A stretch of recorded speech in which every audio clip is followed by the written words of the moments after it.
Hey guys, welcome to Alex Goes Coconuts. Today I wanted to make a video on what to pack in a carry-on. I actually made another video on what to pack in a carry-on for a long flight, so if you are taking a long flight, you can go check out that one. But today I wanted to make a more generalized video about what kind of items you should be packing on a carry-on.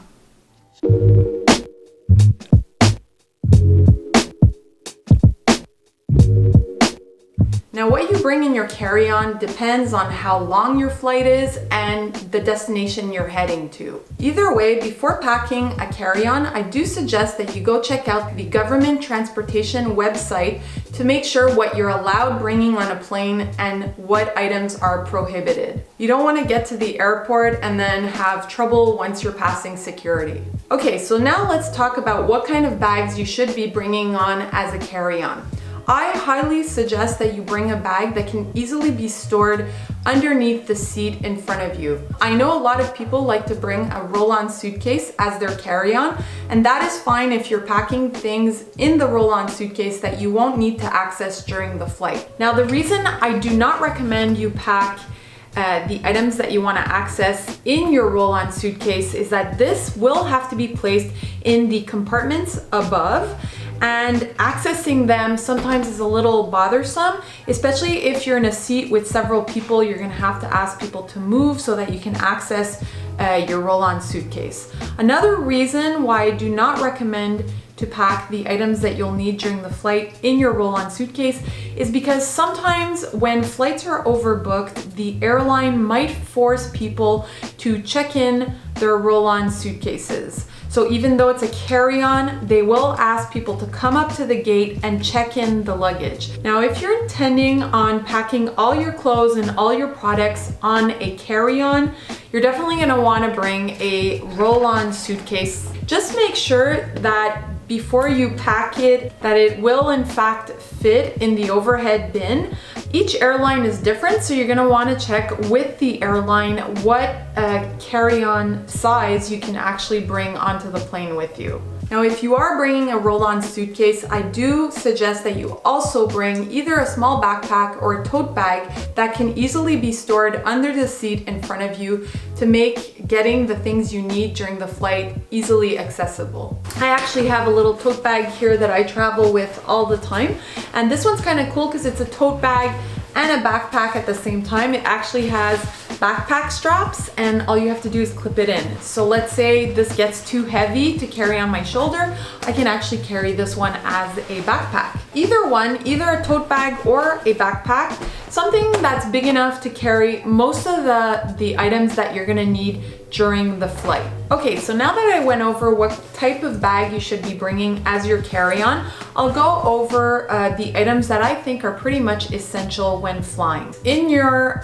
carry-on, you're gonna have to make sure that you're carrying, your wallet, your IDs, your passport. I also recommend that you bring any kind of documentation that you're gonna need once you arrive at your destination.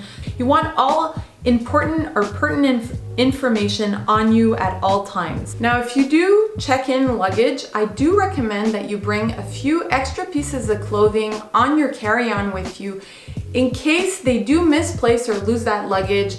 You're gonna have those pieces of clothing to get you out of a jam. Now, it's already happened to me where they've lost my luggage and I've arrived at my destination, and luckily I had packed a few items onto my carry-on, so I was able to wear that clothing for the next few days until I got to the store and bought a few more pieces of clothing. Now, in this little TSA approved bag, I do suggest that you bring your essential toiletries. Just in case that they do lose your luggage or misplace your luggage, you're always gonna have this as a backup. Now, you don't have to go out and purchase yourself one like this. You can just use a quart-sized Ziploc bag. When you're passing security, all your liquids will have to be placed into this bag, and they're all gonna have to be in a travel size format. I think it's 3 ounces or less, if I'm not mistaken. So I like to bring my toothbrush, a little container of toothpaste, some hand cream, maybe some face cream, and definitely like some lip balm like this so that you can reapply during the flight. I also suggest that you Bring anything that you're gonna need, like contact lens liquid, and any prescription medication. You're gonna wanna bring that onto your carry-on. The other thing I suggest is to bring yourself a little pill box like this and fill it with Tylenol, maybe some cold and sinus medication, maybe some Gravol. You know, in case of an emergency and I start feeling ill, I'll have the medication on hand to take right away. I also recommend that you bring some antibacterial wipes. Airplanes have tons of bacteria in them, and I can guarantee that airlines do superficial cleanings of their planes. So they often do not, wipe down the armrests or the tray tables or sometimes the screens. So definitely use one of these little antibacterial wet wipes and just wipe down all the surfaces that you're gonna touch in the plane, just to make sure that you don't get sick or catch any kind of diseases from anybody else. Now, another thing to pack onto your carry-on is some form of entertainment, something to keep you busy during the flight, whether it be a book or a tablet like this with some movies downloaded. You never know if your flight is gonna get delayed a few hours or if you're gonna be stuck on the plane because they can't dock once you're on that runway. So sometimes a 2-hour flight can become a 4-hour flight. So you definitely want something with you to entertain you at all times. If you're bringing a tablet, make sure that you have some earphones and that you have the plugs to charge your tablet with or your phone with. And when I travel, I always travel with an external battery like this so that I can charge, my tablets, my phones, any kind of electronics. In case I don't have access to a plug, I'll always have this as a backup. Now, I also recommend that you bring an empty water bottle like this that you're gonna be able to fill up once you pass security. Not only is it gonna save you a lot of money, but you definitely wanna stay hydrated during your flight. Drinking a lot of water will help prevent headaches. It will help prevent dehydration on the plane. Now, a lot of people don't think about bringing snacks or food onto a plane, but you can totally bring food onto the plane as long as it's not in liquid form. Like I said, if it's a liquid form, it has to be 3 ounces or less, and it has to be put into that quart-sized Ziplock or TSA approved travel bag. I always like to bring a protein bar, some fresh fruit, and if I know I'm gonna be flying during a meal time, I'll often bring like some kind of sandwich or salad with me in a little Tupperware and make sure that I have something to eat while I'm flying on the plane. The only thing I have to say is that if you're flying to a foreign country, just be careful because a lot of countries do not allow you to bring fresh produce such as fresh fruits or fresh vegetables, some meats, dairy, certain nuts and seeds. So definitely check with the country that you're flying to. Usually any packaged goods can go through customs, no problem. But just double check before you do pass customs because you don't want to get in trouble. So if you do bring food onto the plane, eat it on the plane, and whatever's left, if it's fresh produce, just throw it out before you exit the plane. Now, depending on how long your flight is, you might want to bring some extra pieces. I definitely recommend that you bring something to help you sleep on the plane. So here I have a little neck pillow. You can also bring a little eye mask or some earplugs, something that'll help you get some rest on the plane and not be disturbed by all the noise. But I do not recommend bringing these things if your flight is 4 hours or less. It's just an extra thing to carry and it's gonna be a little bit cumbersome. If your flight is a really long flight, I definitely recommend bringing some compression socks.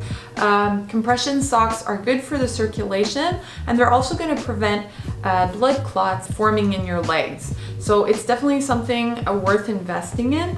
I also recommend that you bring a change of clothes, especially if you're taking a long flight. I've seen this happen quite a few times where people have spilled like drinks all over themselves. And it's just nice to have something to change into so that you're not wet the whole duration of your flight. I also recommend that you bring something to cover up with. As soon as the plane hits a pretty high altitude, it can get really chilly on the plane and you definitely want something to keep warm. Now, I recommend either that you bring a little shawl like this, something to cover your shoulders with, either a scarf or a shawl, something that you can use as a blanket to stay warm. I often travel with a shawl in the summer months just so that I have something to cover up with. And in the winter months, I prefer traveling with this little puffer jacket like this. It's great for travel because it's super lightweight and it rolls up into a little ball and can be put into a small pouch. What's great about this too is that it can also double up as a pillow. So let's say, you know, I miss a flight or something, or my flight is delayed. I can fold this up like this and use it as a pillow. It's very puffy and soft and easy to sleep on. Okay guys, so those are pretty much all the items I recommend you bring on your carry-on. Let me know in the comments below if you have any other suggestions. If you enjoyed this video, please give me a thumbs up and don't forget to subscribe to my channel to see more videos like this one. Thanks for watching guys, bye!